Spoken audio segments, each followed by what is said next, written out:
नमस्कार साथियों, स्वागत है आरसीसी स्टडी ग्रुप में। और आज बहुत ही महत्वपूर्ण प्रश्न के साथ आपके सामने उपस्थित हूँ।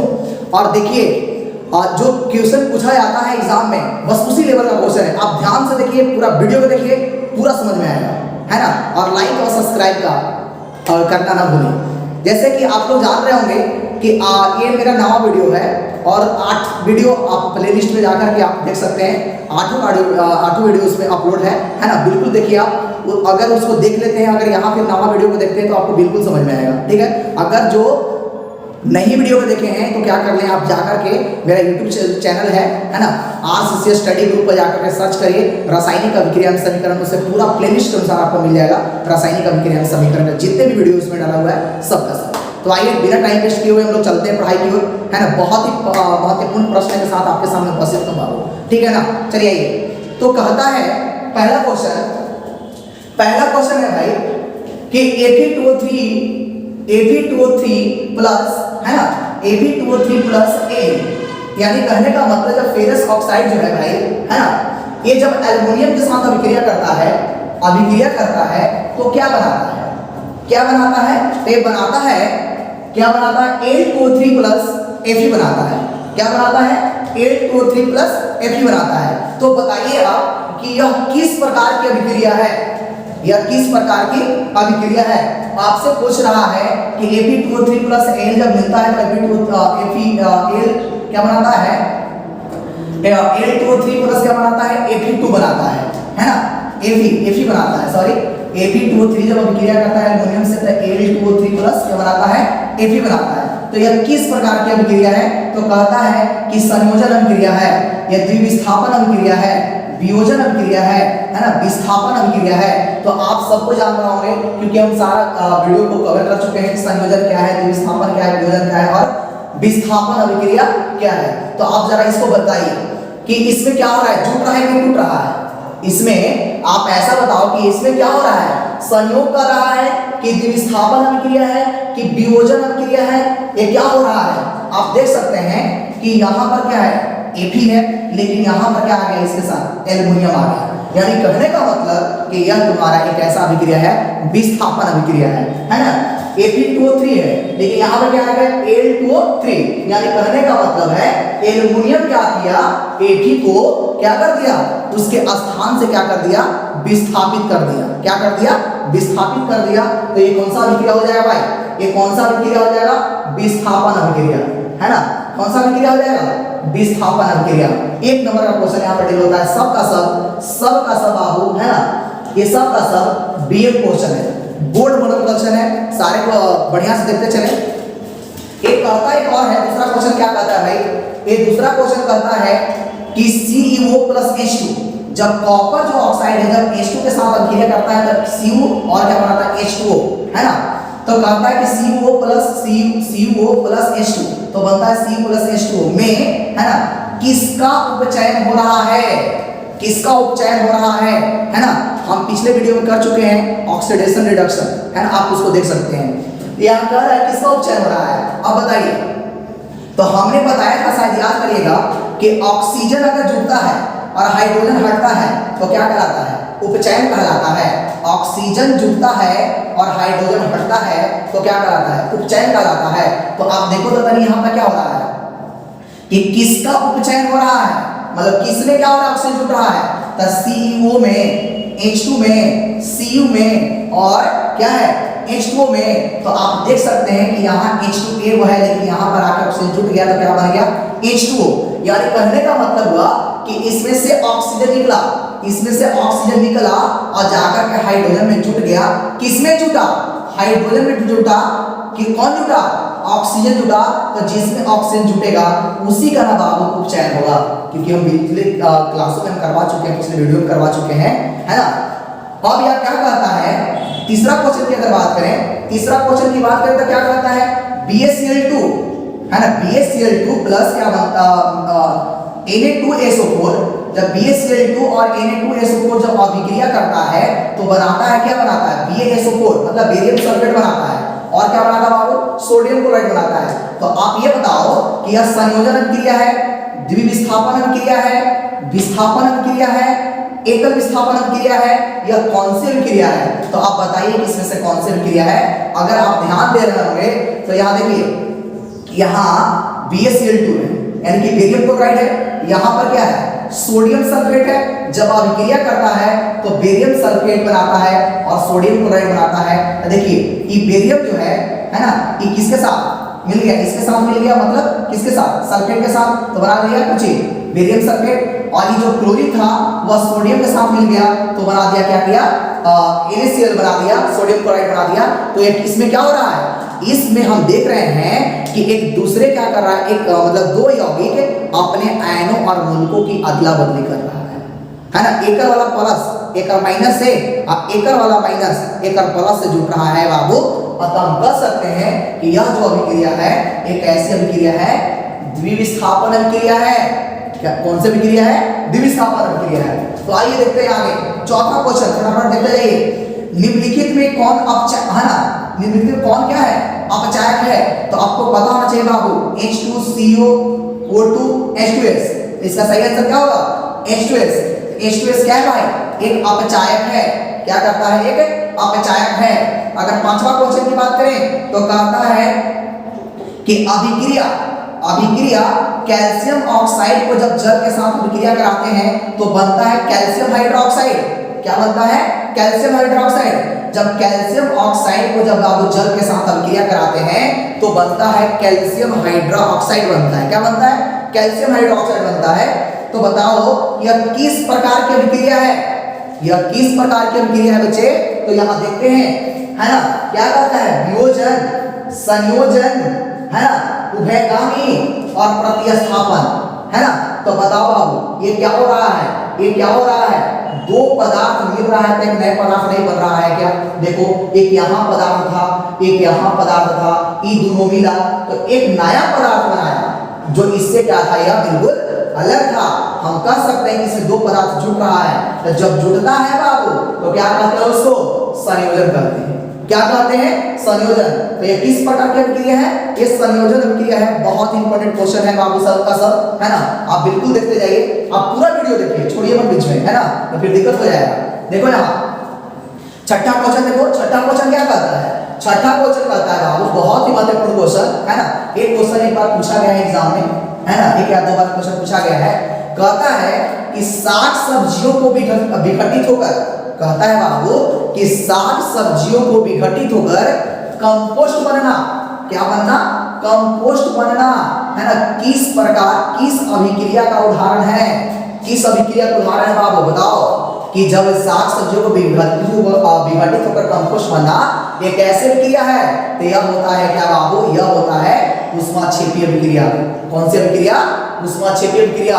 साग सब्जियों को विघटित होकर कंपोस्ट बना है कौन सी अभिक्रिया? तो ऊष्माक्षेपीय अभिक्रिया, है ना, ऊष्माक्षेपीय अभिक्रिया।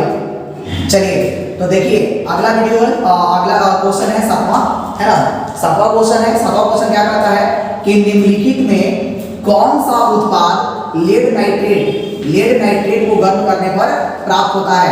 तो जरा बताइए कि कौन सा उत्पाद जब लेड नाइट्रेट को गर्म करते हैं तो प्राप्त होता है? तो आपको पता है कि लेड नाइट्रेट का सूत्र क्या होता है भाई? लेड नाइट्रेट का सूत्र होता है PbNO3 का होल ट्वाइस होता है। PbNO3 का क्या होता है? होल ट्वाइस होता है। जब इसको तोड़ते हैं तो बनता है PbO प्लस, क्या बनता है? NO2 प्लस, क्या बनता है? O2। क्या बनता है? O2। एक बार फिर से बोल रहे हैं, आप सुनते चलिए। क्या कहता है कि जब लेड नाइट्रेट को जब हम गर्म करते हैं या तोड़ते हैं उसको तो क्या में टूटता है? PbO, है ना, NO2 और क्या में टूटता है? O2 में। क्योंकि लेड नाइट्रेट का जो सूत्र होता है PbNO3 का होल ट्वाइस होता है। जब ये टूटता है तो कौन सा उत्पाद देता है? NO2 प्लस O2 देता है ना। अतः हम कह सकते हैं कि जो डी आंसर हो क्या होगा? सही होगा। चलिए हम आगे चलते हैं। आगे चलते बहुत ही महत्वपूर्ण क्वेश्चन है। ये कहता है कि शरीर में, है ना, शरीर में, है ना, भोजन का पचना या पेट में भोजन का पचना, है ना, किस प्रकार का उदाहरण है? तो आप बताइए। संयोजन का है, अपचयन का है, प्रतिस्थापन का है और क्या है? उपचयन का है। आप बताइए। शरीर में भोजन का पचना, शरीर में भोजन का पचना एक किसका उदाहरण है? उपचयन अभिक्रिया का है। किसमें है भाई? उपचयन अभिक्रिया का उदाहरण है। शरीर में भोजन का जो पचना है किस प्रकार का उदाहरण है? वह किसका है? उपचयन का है। किसका नहीं?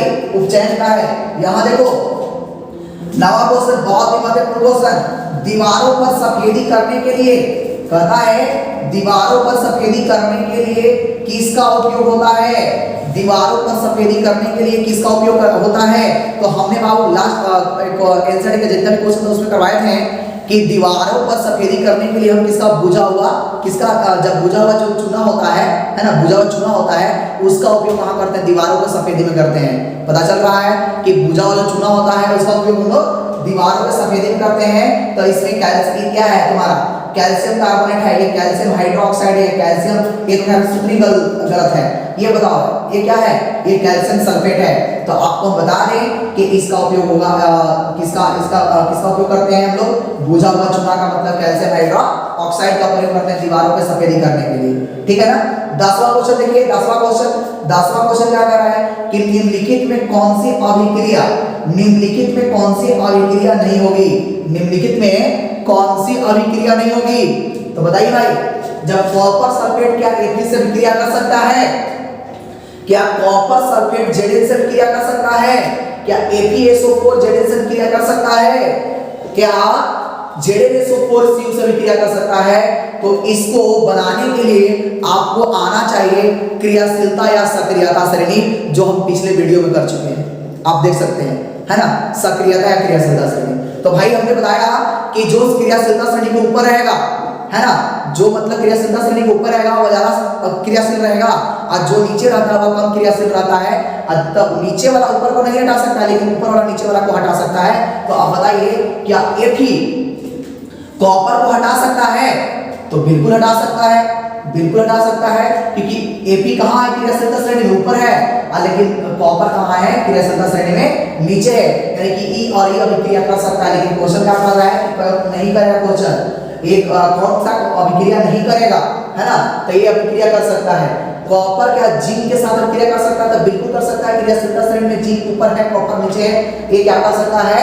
Zn क्या कर सकता है? Zn कॉपर को हटा सकता है, अभिक्रिया संभव है ना। क्या जिंक Fe को हटा सकता है? क्या अभिक्रिया हो सकता है?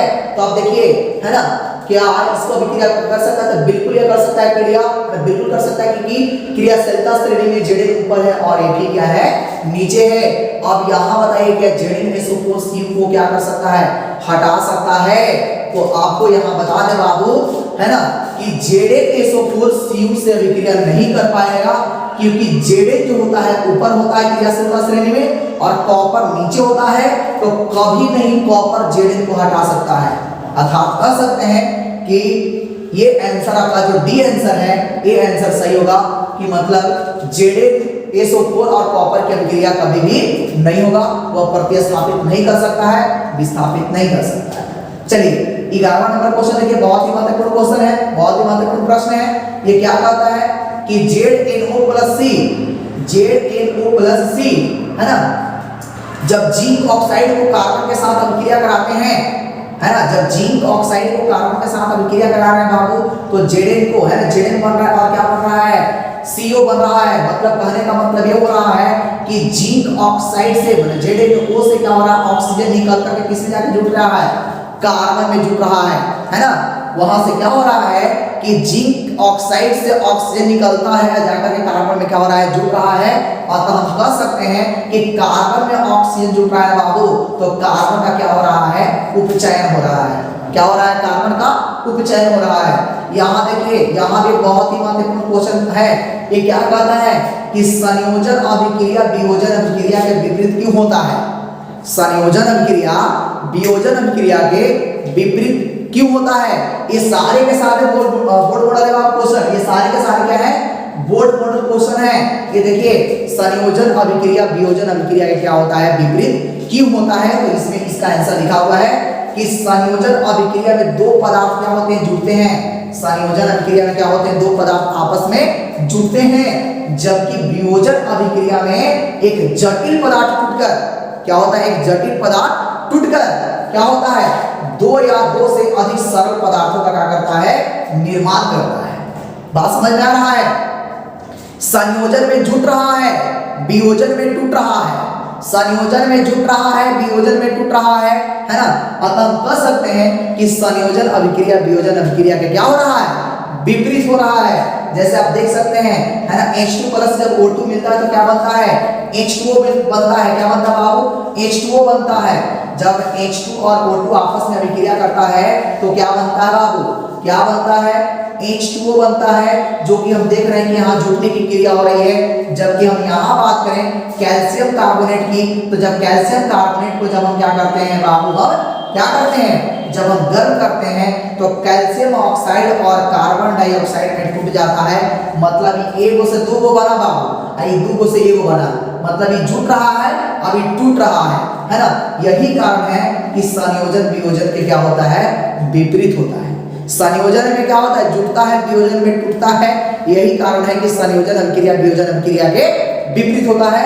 और यहाँ पर बहुत, यहाँ पर भी देखिए एक इंपॉर्टेंट क्वेश्चन लिखा हुआ है कि कुछ पदार्थ ऐसे होते हैं, कुछ पदार्थ ऐसे होते हैं जो क्या करते हैं, उपचायक और अपचायक दोनों जैसा क्या करते हैं, काम करते हैं। जैसे आप देख सकते हैं SO2 H2O2 O3 और HNO2 एक ऐसा काम करता है, उपचायक और अपचायक जैसा काम कार्य करता है। तो आपको बिल्कुल समझ में आ गया होगा, सारे के सारे बोर्ड मॉडल क्वेश्चन था, है ना। और थैंक यू सो मच पूरा वीडियो देखने के लिए, है ना। मिलते हैं अगले वीडियो में, धन्यवाद।